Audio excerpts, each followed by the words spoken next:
ये उन लोगों ने लिखी है जो समाज में बड़े हाईली इंटेलेक्चुअल कहलाते हैं।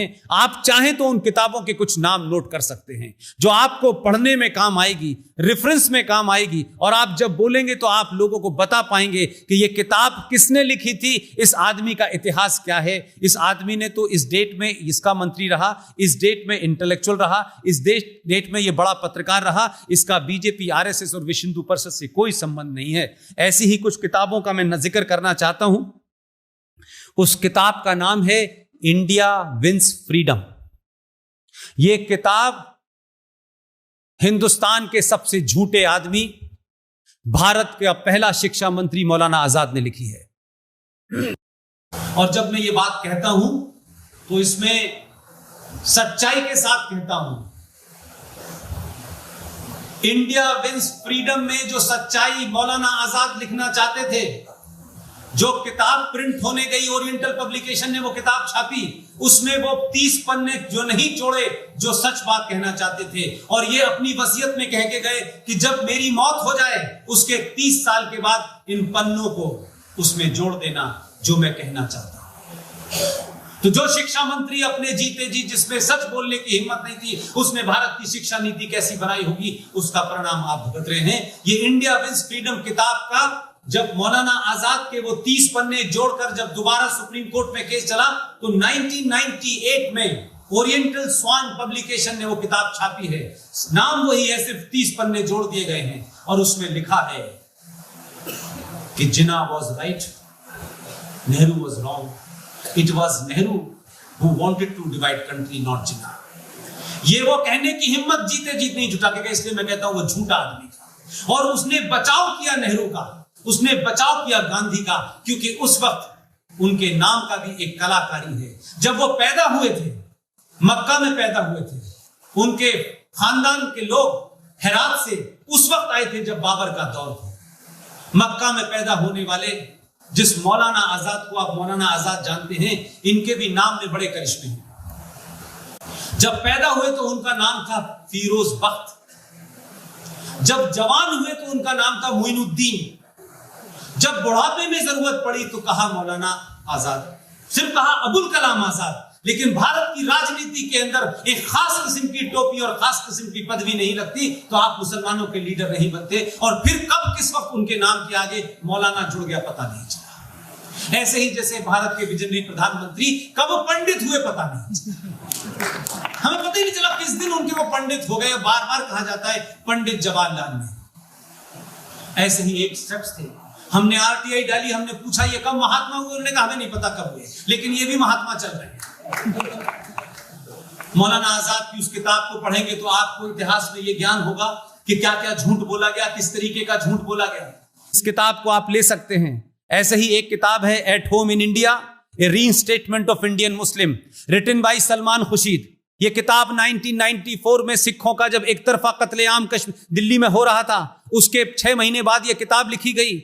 और ये वही शख्स हैं जिनके नाना इस देश के राष्ट्रपति थे, जिनके पिता गवर्नर थे, कई वजारतें इनके पास रहीं। ये भारत के विदेश मंत्री भी रहे, ये कॉमर्स मिनिस्टर भी रहे, ये लॉ मिनिस्टर भी रहे।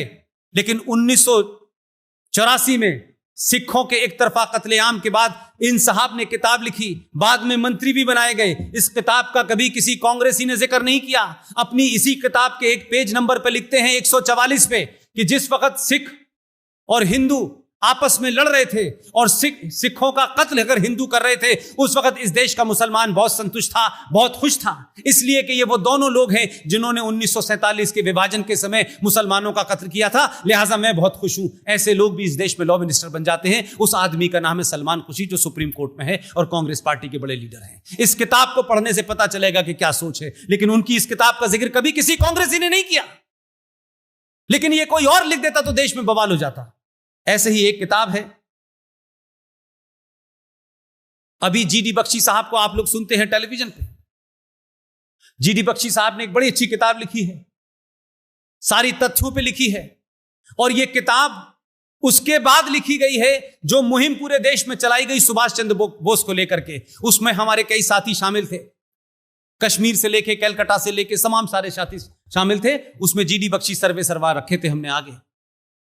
दुनिया भर के डॉक्यूमेंटेशन के बाद भारत के प्रधानमंत्री को हमने ये कन्विंस कर दिया कि जिस शख्स ने 21 अक्टूबर 1943 को आजादी की घोषणा की, अपनी करेंसी भी चलाई, बैंक भी खोला, सेना भी बनाई, वो 21 अक्टूबर 1943 में जो आदमी भारत का प्रधानमंत्री घोषित हो गया, दुनिया के 11 देशों ने मान्यता दी, उसमें एक देश था जिसका नाम था यूएसएसआर, जो बहुत पावरफुल हुआ करता था।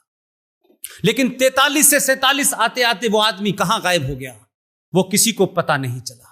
वो ना बीमार था, फिर थ्योरी आई कि वो एक जहाज में मारे गए, वो जहाज आज तक नहीं उड़ा। लेकिन असली चेहरा उस दिन पता चला जब भारत के डॉक्यूमेंट्स के ऊपर हमने लड़ाई की और कहा कि वो डॉक्यूमेंट भारत सरकार के कब्जे में है। उस डॉक्यूमेंट को निकाला और पूरी दुनिया को दिखाया कि उस डॉक्यूमेंट के ऊपर साइन हो रहे थे कि Subhash Chandra Bose is a war criminal, ये कभी भी पकड़े जाएंगे तो ब्रिटिश हुकूमत को इनको सौंपा जाएगा।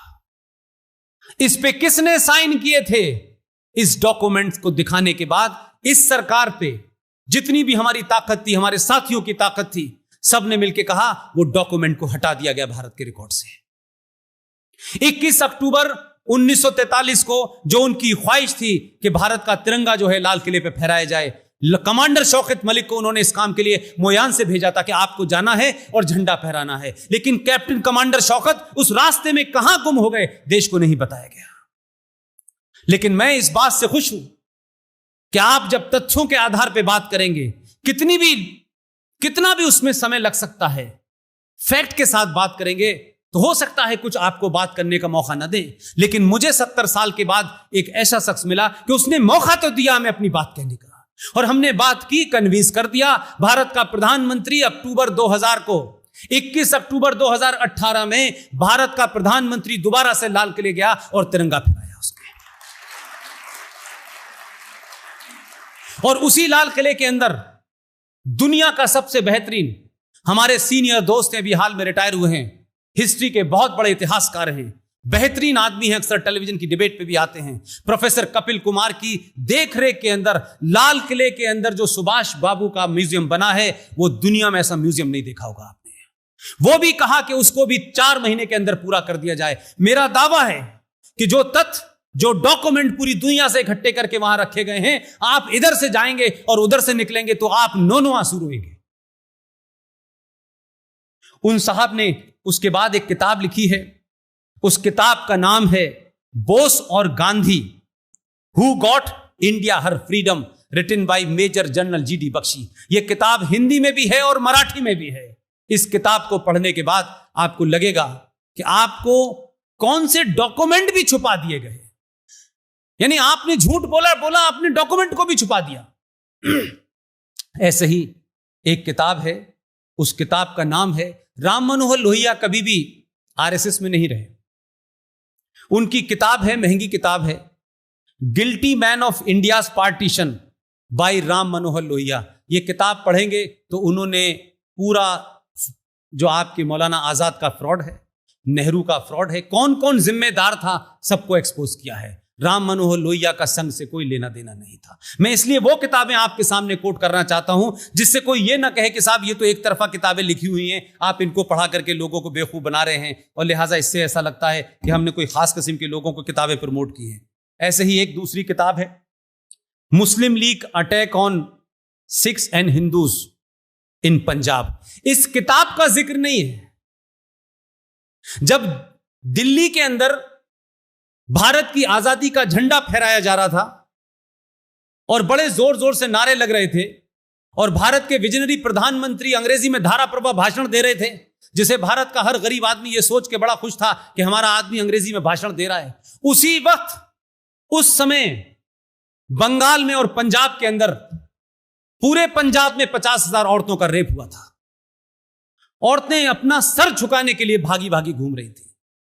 बंगाल के अंदर सड़कों पे, रेलवे स्टेशन, बस स्टैंड के अंदर लाशें पड़ी हुई थी हिंदुओं की, और औरतें, मां, बच्चे ढूंढ रहे थे उनकी लाशें, जिस वक्त दिल्ली के अंदर झंडा फहराया जा रहा था। उस वक्त का सारा वर्णन, उसका एक एक थाना, किस पुलिस थाने की यह घटना है, इस किताब का नाम है Muslim League attack on Sikhs and Hindu in Punjab by Gurbachan Singh Talib. यह किताब भी मेरे पास है। इनका कोई संबंध संघ से नहीं है। हमने सही किताबें तक पहुंचने नहीं दी, और पहुंच गई तो हमने पढ़ के उनको काउंटर नहीं किया। लिहाजा एक किताब और है, आप पढ़ सकते हैं। उस किताब का नाम है मुस्लिम पॉलिटिक्स इन सेकुलर इंडिया। आपके महाराष्ट्र के एक दानिश्वर हैं, अब नहीं हैं, अब उस परिवार का एक आदमी राज्यसभा में है, उनका नाम था हामिद दलवई। तो आपको पता चलेगा कि अलीगढ़ मुस्लिम विश्वविद्यालय का जो संस्थापक था, जिसका नाम था सर सैयद अहमद खां, वो कितना बड़ा फ्रॉड था, कितना एंटी इंडिया और एंटी हेट्रेड था। लेकिन ऐसे लोगों को हमारे बारे में यह झूठ करके बताया गया कि सर सैयद ने अपनी बातों में एक दिन यह कहा कि हिंदुस्तान एक बहुत खूबसूरत दुल्हन है और एक हिंदू उसकी एक आंख है, एक मुस्लिम उसकी आंख है। अगर एक भी आंख खराब हो गई तो यह हिंदुस्तान बहुत बदसूरत लगेगा। पूरी जिंदगी निकल गई मेरी अलीगढ़ यूनिवर्सिटी में, बड़े बड़े दानिश्वरों की किताबें मैंने पढ़ डाली और मैंने पूछा कि सर सैयद ने यह कहां बोला था। एक साहब ने रिसर्च की, उन्होंने कभी नहीं बोला था। यह तो उस वक्त की वक्ती जरूरत थी, इसलिए यह फैलाया गया। तो सर सैयद का चरित्र क्या है, वो मुस्लिम पॉलिटिक्स इन सेकुलर इंडिया में हामिद दलवई ने पेज नंबर 23 पे साफ कर दिया है। ऐसे ही एक किताब है, your prime minister is dead. Young लड़का है, बहुत मेहनत की है उसने, उसका नाम है अनुज धर, जिसकी किताब का बेस करके देश के एक राष्ट्रवादी फिल्म मेकर विवेक अग्निहोत्री ने फिल्म बनाई है ताशकंद फाइल।